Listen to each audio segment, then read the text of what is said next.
मगध के राजा बिंबिसार देख रहे अपने महल से निकली राजगृह से, वो तथागत से मिलने कहाँ पहुंचे थे? बैनुवन में।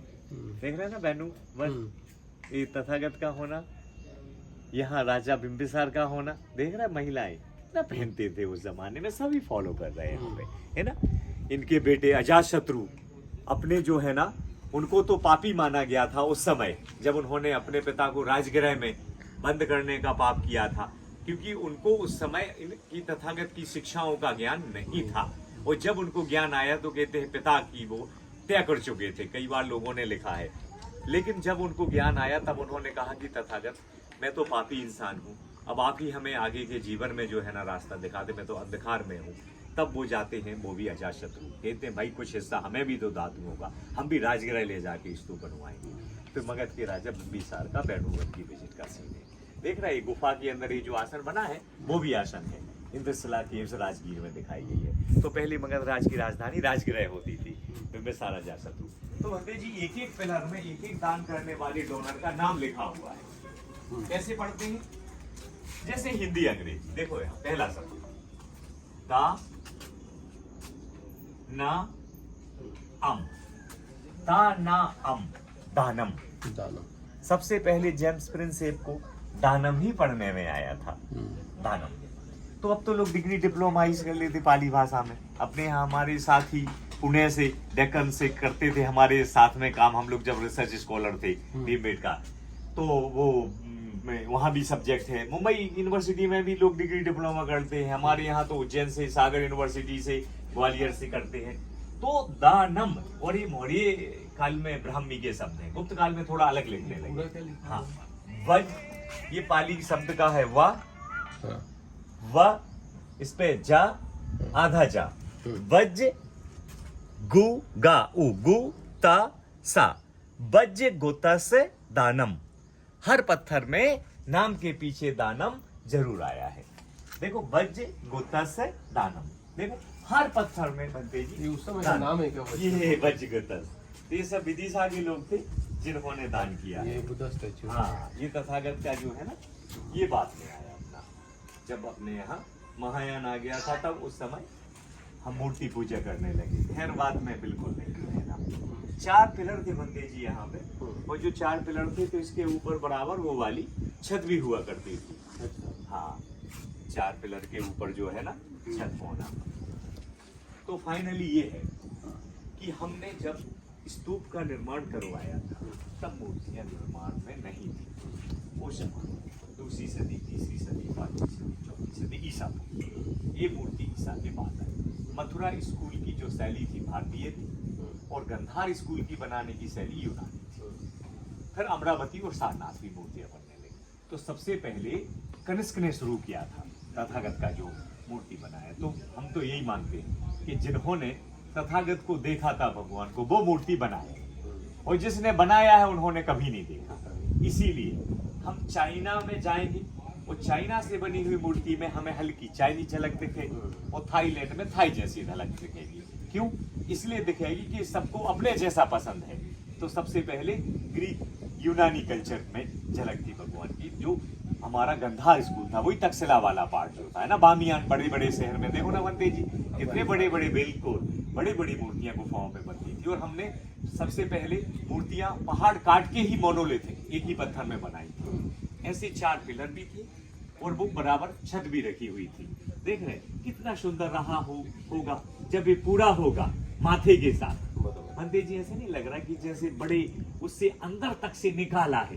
अगर क्षरण होता तो ये बॉडी में जो हुआ है थोड़ा थोड़ा होता, अकेला माथा कैसे होता? चलो किसी को ले जाना होता।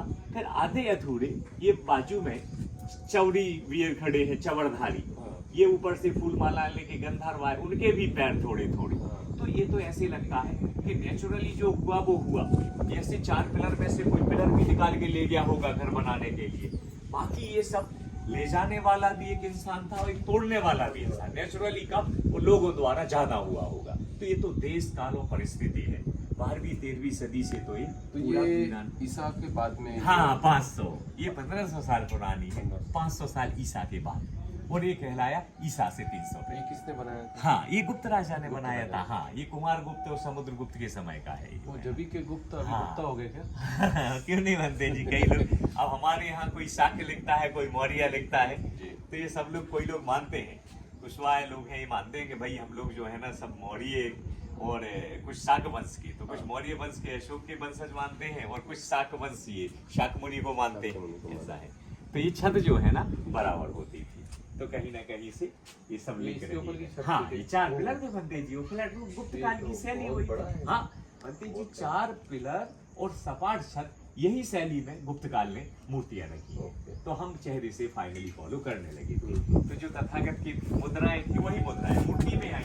कभी उपदेश मुद्रा आई, कभी ध्यान मुद्रा आई, कभी भूमि स्पर्श मुद्रा आई, पद्मासन मुद्रा आई। हम लोग ये कह सकते हैं इसके हाँ। भगवान बुद्ध के अस्थि धातु है। आज है बंदे जी, ये तो बिल्कुल जीवित है, क्योंकि महास्तूप से किसी भी लेख में नहीं है कि निकाला है। 2 नंबर और 3 नंबर से निकाला है, तो वो मिले उनके तथागत के प्रिय शिष्यों के, और नंबर 2 से मिले 10 टीचर सीनियर भंते के जो यूनिवर्सिटी में टीचिंग करते थे। इसका उत्खनन मैंने बिल्कुल अभी तक के नहीं बिल्कुल, किया। ये बाहर वाली पत्थर की लेयर से देखा है अंदर। अच्छा। तो एक और ब्रिक स्तूप जो ये क्या लिखा है? हाँ, ये भी भैया एक पत्थर को तान करके लगवाया है। देखो उस पे अच्छा, लेख लिखा है अच्छा। हम सभी का। अच्छा, मार्किंग करके रखा है। ये रेलिंग वेदी का गिर गई थी, क्रैक जरूर हो गए लेकिन नहीं बदला, क्योंकि वैल्यू उनकी है उस समय के लगे होने की। हम तो नया बहुत अच्छा कर देंगे लेकिन उसकी कोई वैल्यू नहीं होगी, इसीलिए तो हम वर्तमान जोड़ते नहीं है ना अतीत में। जो जैसा मिला है हमें वैसे ही रखना है, जाने नहीं देना। नहीं तो नया कुछ कर देंगे तो फिर क्या वैल्यू रहेगी। जो बचा है यही तो दुनिया को मैसेज है कि भाई हम क्या थे। बंते जी आप देखो इस वेदिका की बनावट देखो आप, कहीं नहीं मिलने वाली किसी स्तूप में। जो सांची में जब सम्राट अशोक ने इसको लकड़ी की रेलिंग बनाई थी और लकड़ी पानी गिरने से खराब हो जाती थी, तो वही काम 2nd सेंचुरी BC में अग्निमित्र और वसुमित्र के समय हुआ। तो उन्होंने इस पत्थर को कैसे फिनिशिंग दिया है वो देखो। जैसे कारपेंटर लकड़ी को देता है, कैसे फिट करते हैं बगैर मसाले की, जैसे लकड़ी होल बना के लकड़ी, ये उस जमाने में हुआ है, देख रहे हैं आप, और आज तक बचा हुआ है।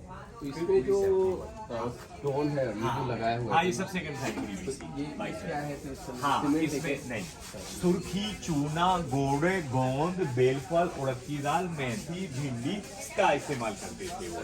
हाँ, इसमें जोड़ने का। हाँ बिल्कुल। और ये स्टोन का असला हाँ, ये स्टोन जो है ना इन्हीं पहाड़ियों के पीछे का है, उदयगिरी का है और यही पहाड़ियों की। ये क्वार्टजाइट है, वो थोड़ा हार्ड वाला है, और ये सॉफ्ट स्टोन है, सैंड स्टोन है। अभी पंडित जी पुरानी चीजों की खोज भारतीय पुरातत्व विभाग को करना है, और जब वो ओरिजिनल पा लेते हैं या तो संग्रहालय में पहुंचाते हैं या फिर जहां से लगने वाली होती है वहां लगा देते हैं। ये माथा मिला, देख रहे हैं, और फिर से सेट हो गया। हाँ भंते जी के साथ जरूर। तो कुल मिला के भंते जी ये जो विषय है वो एक रिसर्च का है। तो हमने रिसर्च में पाया भगवान के चेहरे को। तथागत कहते थे कि लोग जितनी बात करते हैं उनमें प्रश्न ज्यादा होते हैं, और जो लोग शांत रहते हैं वो उसकी आंसर की खोज में रहते हैं। देख रहे आप। तो जब उन्होंने जो देखा समाज में, जो सुना, उस पर चिंतन किया उन्होंने, फिर उन्होंने जो रास्ता खोजा वो दुनिया को दिया, है ना। हम बाहर की आधुनिक चीजों की खोज करते हैं और वो अंदर की एक प्रकार की साइंस है, खोज करना है, वो सब उनके मनन और चिंतन से है। हाँ, अरे वो तो अगर ये क्षति नहीं हुई होती तो कोई, लेकिन अपने को तो अपनी छवि वही दिखाई देती है ना। यहाँ पे हाथ जोड़ लीजिए।